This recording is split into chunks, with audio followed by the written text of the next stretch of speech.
Garou, the Hero Hunter, is an iconic part of One Punch Man, and his journey throughout the Monster Association arc almost paints him as the protagonist of the story for a while. And just like any protagonist, Garou grows stronger with each new foe he faces. But that begs the question, just when did the Hero Hunter surpass each S-Class hero in overall combat ability? Which form of Garou would it take to defeat each of his most formidable prey? I'll try to keep the first sections of this video as manga spoiler free as possible, and I'll make sure to warn you before getting into manga territory. And without any further ado, let's begin. First up, we have Hero Hunter Garou, from way back in Season 2. And the first few heroes on the chopping block are pretty simple to discern as they have already fought Garou. Opening the list is Tank Top Master, who, to his credit, was beating Garou senseless before he started utilizing the Water Stream Fist, and beat the hero right back. To be fair to Tank Top Master, he may have done better if Moomin Rider hadn't interrupted his assault on Garou, as that moment did give the Hero Hunter some time to get his bearings and recover, and it can be argued that up until this final punch, Master may have been holding back as he was fighting a human, but overall I do think Garou would have been able to pull the victory even without that, as he doesn't look fatigued at all by the end of the fight. This is also further supported by Garou's battle with Genos. Garou himself stated Genos hits as hard as Tank Top Master on top of being very fast and very versatile, and the Hero Hunter gets hit with several blows from this Genos while poisoned, injured, exhausted, and with a fever, and Garou, even in this weakened state, took those blows and much more and still kept going for a while longer. This paints a pretty clear picture that Tank Top Master would have had a very hard time putting Garou down. And as for Master holding back, he certainly didn't hold back when he was going for the kill later on, and we know how that turned out. So a fully healthy Garou shouldn't have any trouble besting the full power of Tank Top Master. The next hero up is Genos, specifically from Season 2 and earlier. As already mentioned, Genos, who was at his strongest point ever at this point in the series, having been upgraded from the numerous fights he had earlier in the season, faced a vastly nerfed Garou who had just gone through getting destroyed by Watchdog Man, kicked by Saitama, had a fever, got jumped by 8 heroes, got poisoned, shot cut, and in general was very exhausted and nearly blind, and Garou still held his own in hand-to-hand combat with Genos, even dodging some heat cannon shots. It stands to reason that at full health, Garou would be superior to Genos. Yes, Genos was not using his maximum firepower, but that shouldn't be very relevant in the battle for a couple reasons. Firstly, we do blatantly see that Garou can dodge these even from unfavorable positions, and we do see Elder Centipede outspeeding Genos' beams. Genos then goes on to fight Elder Centipede and dodge several of his attacks, and Metal Bat can also react to his charges. This is relevant because Garou is blatantly faster than the both of them. So Garou is faster than Metal Bat and Genos, who are both relative to, or perhaps even faster than Genos' heat cannons. It shouldn't be beyond Garou's abilities to just dodge them. Plus, with a fully healthy Garou, I don't see him letting Genos gain enough distance to make the most use of his cannons. But at the same time, if Genos does get them off, and if he can utilize his boosters efficiently, I could also see a case for him reasonably winning. But considering Garou himself specified that Genos is only a threat in his current state, and that even Genos himself says Garou is on his last legs and barely holding on to life, I would say that healthy Garou should be able to beat Genos. Again, in their actual battle, Garou is literally almost blind and struggling to even remain upright, and Genos is going for the kill against him. He's in peak shape and not holding back, and Garou is still holding on and even finding openings. Against a fully healthy Garou, I just don't think Genos has what it takes to win the majority of the time.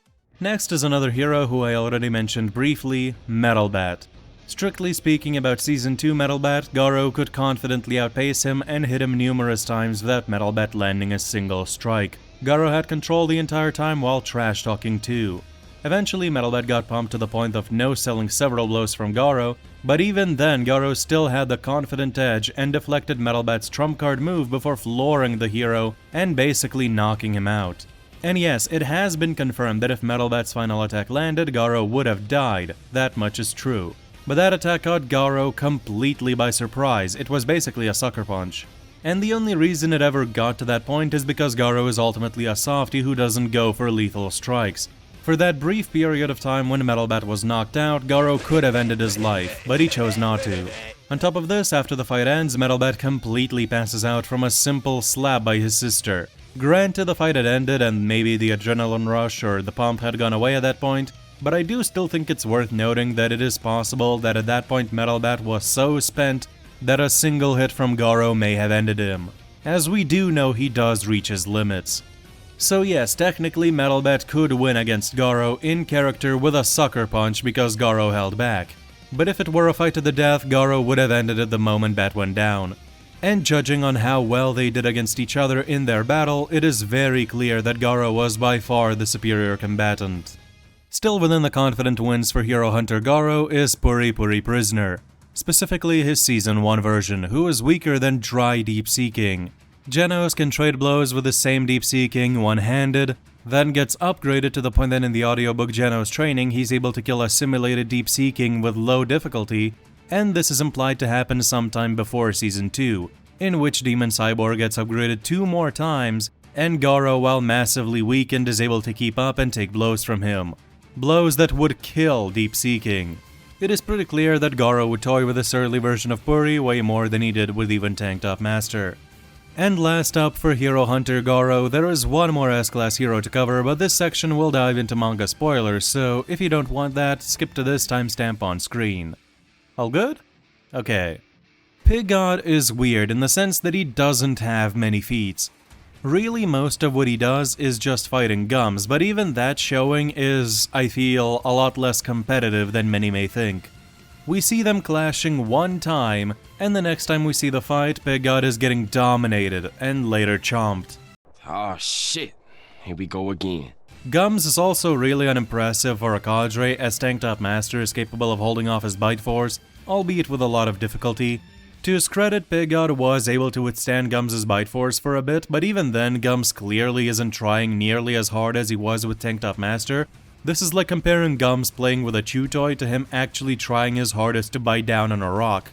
Garou would no doubt have a lot of trouble damaging Pig God, especially since his pressure points would be obstructed by all the layers of fat he has, but Pig God couldn't really catch Garou, and eventually he would just be whittled down most likely.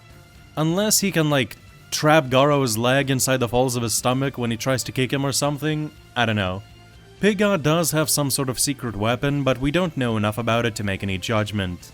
I could see the case for Pig God maybe taking a higher form of Garou to defeat, but honestly, I don't know, Pig God is just really weird. Overall, the Hero Hunter is surprisingly capable of taking down 5 S-Class heroes at the very start of his journey, and I do think he gets a bit underrated by the community. Stepping up a notch, we have what I like to call Scarface Garou, the one that killed Royal Ripper. This Garou is a lot more impressive than the last one, as he gained a massive power-up from getting absolutely decimated by Bang & Bomb, and we know each time he recovers from a battle he gets stronger like a Saiyan.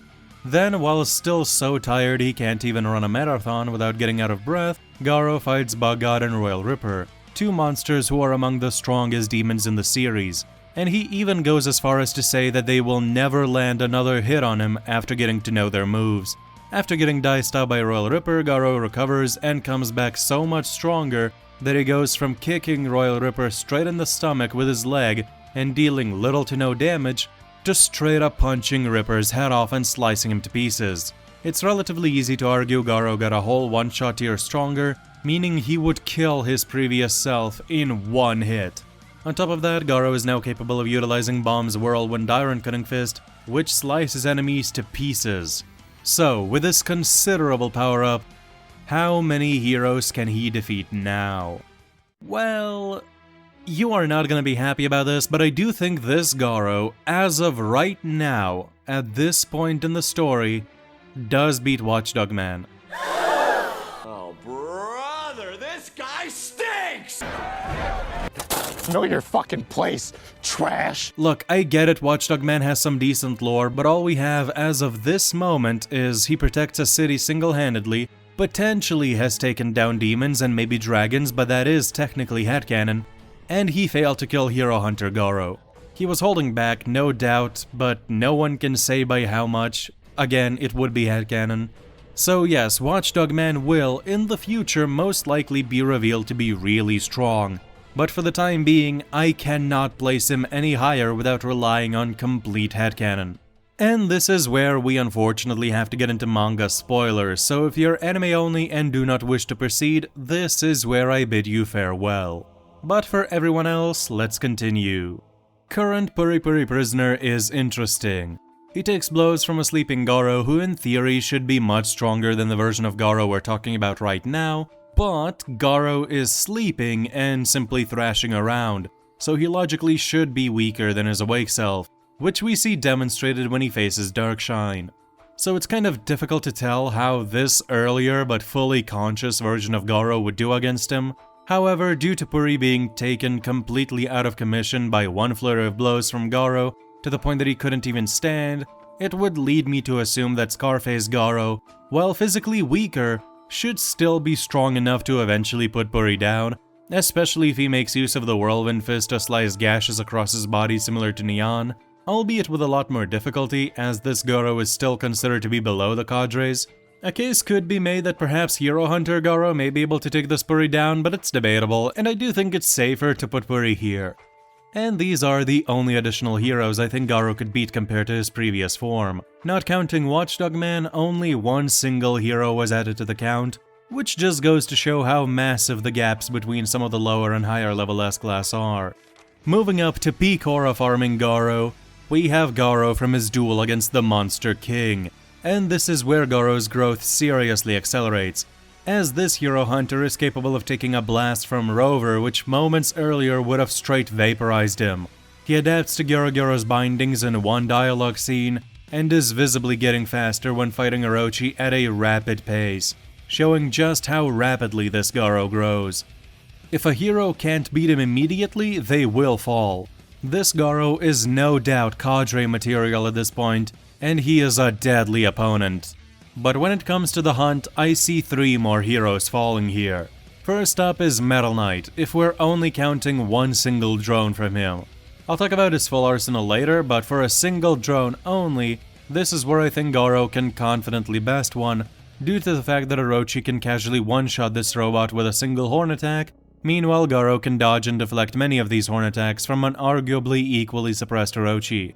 He can also take a suppressed punch from him, which we can assume would hold more weight and power than a horn attack, and missiles shouldn't be a problem at all, as Garou should be more than fast enough to dodge them, deflect them, or straight up tank them, seeing as he's extremely heat resistant now, and tanks blasts from Rover and even suppressed Orochi. Yeah, that drone is getting bodied.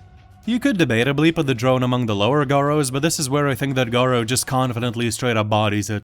Although how sad is it that a single drone of hundreds could probably beat some S-Class heroes? Like damn. Anyways, next up is Child Emperor, who is a Chad, but I will not go too deep into his scaling because I know a certain someone will in the near future. But just know for now, he would likely skewer Scarface Garou like a shish kebab, even without using Brave Giant. However, Child Emperor is blatantly scared by what Orochi did to Metal Knight's drone, and even says he hopes not to run into him. And we do see Aura Farmer Garou dealing with said horns really well. I think Garou would knock Child Emperor out pretty fast, possibly before he can use Brave Giant. With Brave Giant, it might be a different story, but again, I don't want to go too in depth, as he will be the subject of some videos in the future. So yeah, for now, I'll give a bit of a cop-out answer and say that Garou would likely knock him out before he can use Brave Giant.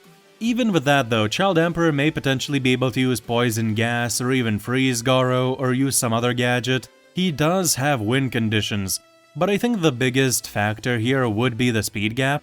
Child Emperor could react to Evil Natural Water really well, and he even reacted to Phoenix Man on some level. But he does eventually get tagged by Evil Natural Water, and the Ion is also capable of reacting to Natural Water on 2 separate occasions. Meanwhile, Garou at this point is far past that. I could see a case for Child Emperor, don't get me wrong, I don't think this battle is a complete stomp, but I do think this Garou has what it takes to win. And another hero who I think this Garou has a solid shot of beating is Drive Knight. This battle could honestly go either way. Drive Knight has a lot of abilities he could employ, such as Toxic Gas, Acid, his various tactical transformations. However, in terms of sheer stats, Drive Knight only displays superiority to one of the weakest cadres, whereas Garou can dart around at comparable speeds to Rover, tank numerous blasts from him, including ones at point-blank range, and battle suppress Orochi at a very impressive level. Drive Knight's gold transformation, which produces immense heat, would likely be countered by Garou's heat resistance, which again could tank heat blasts from Rover, who generally does scale a lot higher than Drive Knight. The cyborg can flip between transformations rapidly, but Garou is a fighting genius who analyzes and devises tactics to counter heroes even in extremely disadvantageous positions. And if the fight is close at all from the start, he would likely eventually outgrow Drive Knight and win. But it would not be an easy fight by any means. Garou can still lose here. I just think that Garou has more concrete showings compared to Drive Knight as of this moment. Still, Drive Knight can still win here. This is kind of a toss-up fight. From here though, some fights get a lot simpler. Up next is Spiral Garou, and two additional heroes fall here: Atomic Samurai and Darkshine. For the sword hero, we blatantly have a statement from Darkshine saying that if Garou ran into Atomic Samurai, he would have been finished off before he could even use the water stream. This, along with Atomic's other feats, comfortably places Atomic Samurai above the previous version of Garou. And Darkshine blatantly did one-shot this Garou and force him to evolve while not even trying. If Darkshine went full power here from the start, I do think that Garou might have died. Considering that a suppressed tackle completely shattered his entire ribcage, a full power tackle might have left him looking like this guy. And remember, the Garou that fights Darkshine would be stronger than the Garou who fought Orochi that we're talking about here. However, Spiral Garou is a different story. He blatantly did defeat Darkshine. To his credit, the hero didn't take any external damage in the fight, and his hits did damage Garou even in his spiral form. However, the mental limitations do hinder him here. If Darkshine were to hypothetically have the true heart of a hero and fight until the end, I do think he would give Garou a lot more trouble, and Garou wouldn't have had free reign to just keep pummeling Darkshine over and over again. But even fully confident, I do think Garou would still have won the fight, just with much greater difficulty.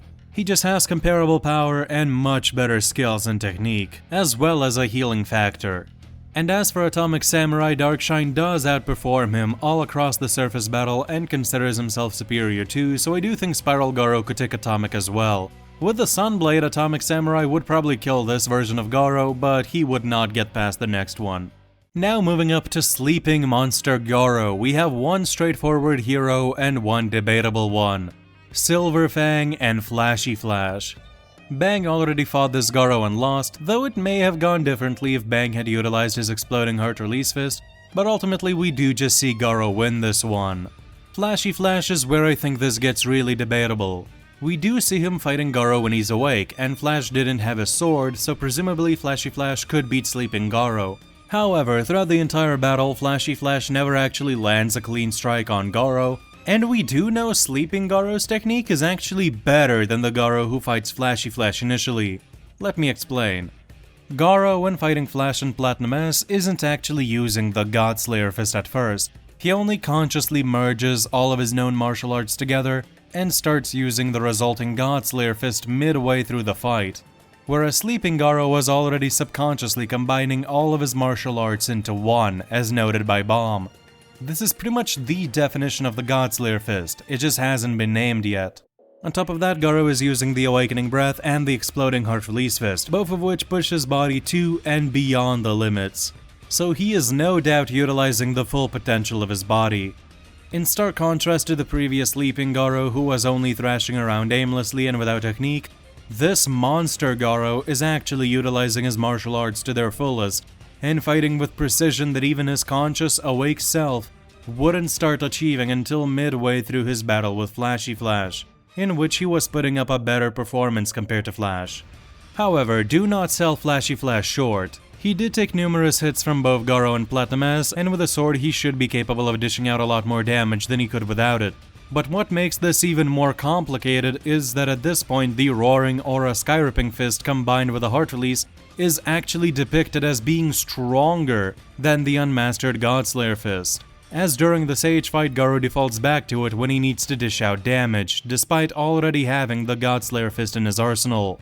This is actually kind of supported by the fact that out of all of the martial arts that Garou mixes to construct the Godslayer Fist, the Roaring Aura Skyripping Fist actually isn't initially among them.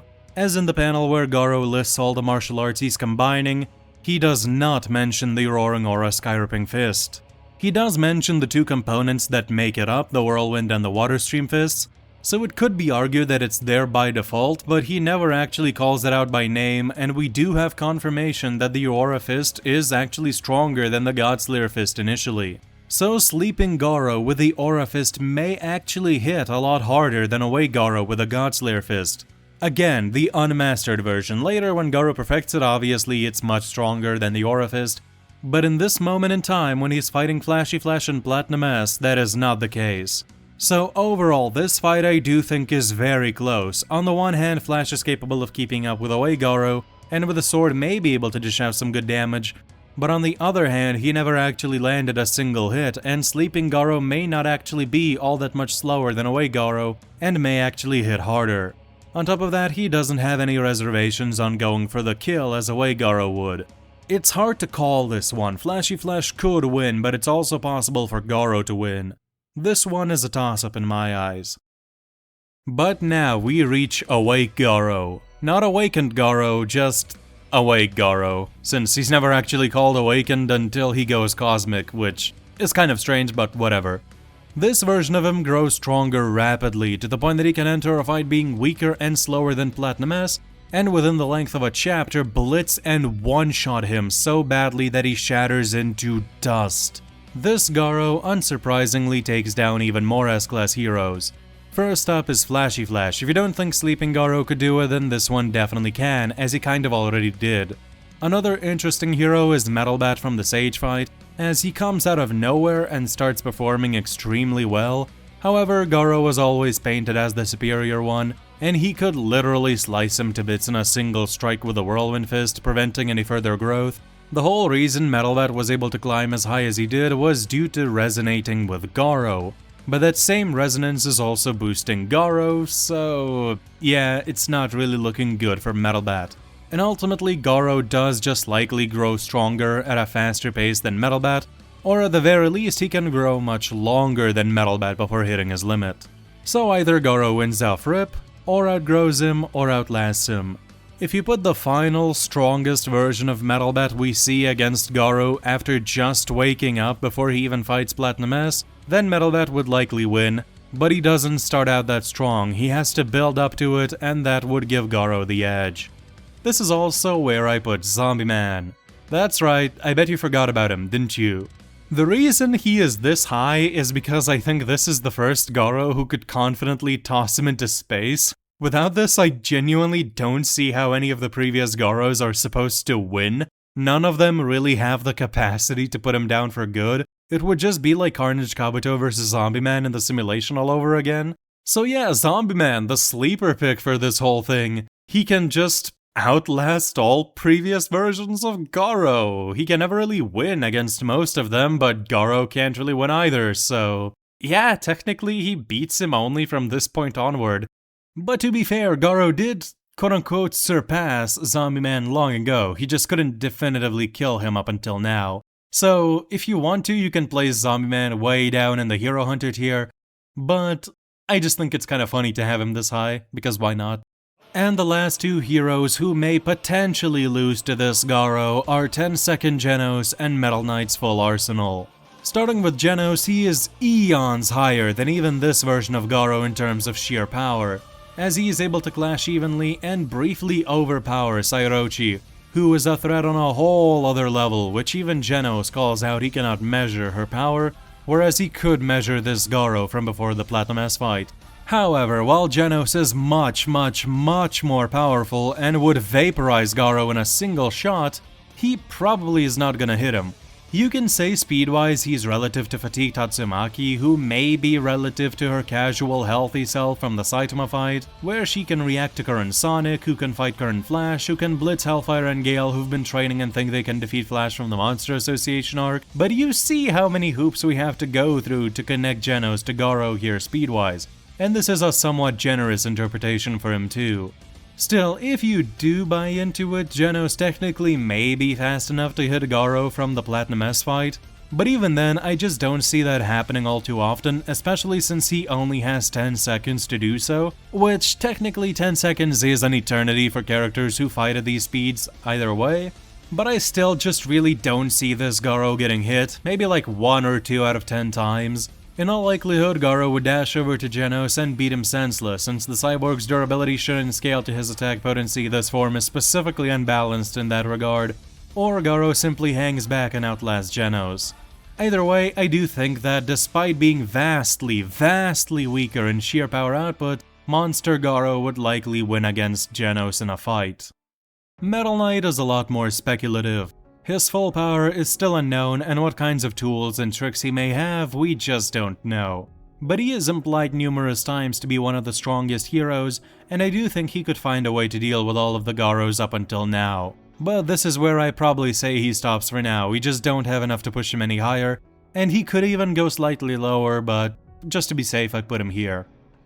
And finally, we have the big bosses, Tatsumaki, King, and Blast. King is unbeatable due to his stance, Saitama, and Blast is easy to pinpoint. He could keep up with Cosmic Garou, but likely would have lost that fight if it went to the finish, or at the very most, he would lose to the Garou who grew exponentially stronger and faster on Io. Though I will say I've been seeing some really odd things being said about this brief scuffle between Blast and Garou, so I'll probably make a separate video on this specific fight sometime soon. But Tatsumaki, on the other hand, is tricky, and depends a lot on how you interpret characters like Clown Centipede and Sairochi in relation to each other. I do have a video on the topic, but it's pretty old, I'm not sure if everything there still holds up, it may or it may not. I honestly don't remember. Personally, my opinion now is that in a fight Tatsumaki would beat Perfected Fist Garou, and he would need his higher forms to contend with her or defeat her. But I do think that Gargoyle Garou does definitely take the win. And there you have it, my take on when Garou surpassed each S-Class hero. And as for when he surpassed the organization as a whole, well, that just really depends on where you think he surpassed Blast, because unfortunately Blast does make up like 99.9% of all S-Class power, and if you take him out, then Tatsumaki makes up 99% of S-Class power. It's kind of bizarre how OP the top tiers are in comparison to everybody else. But yeah, let me know what you think down in the comments below, and with nothing else to say, I wish you a great rest of the day. Goodbye.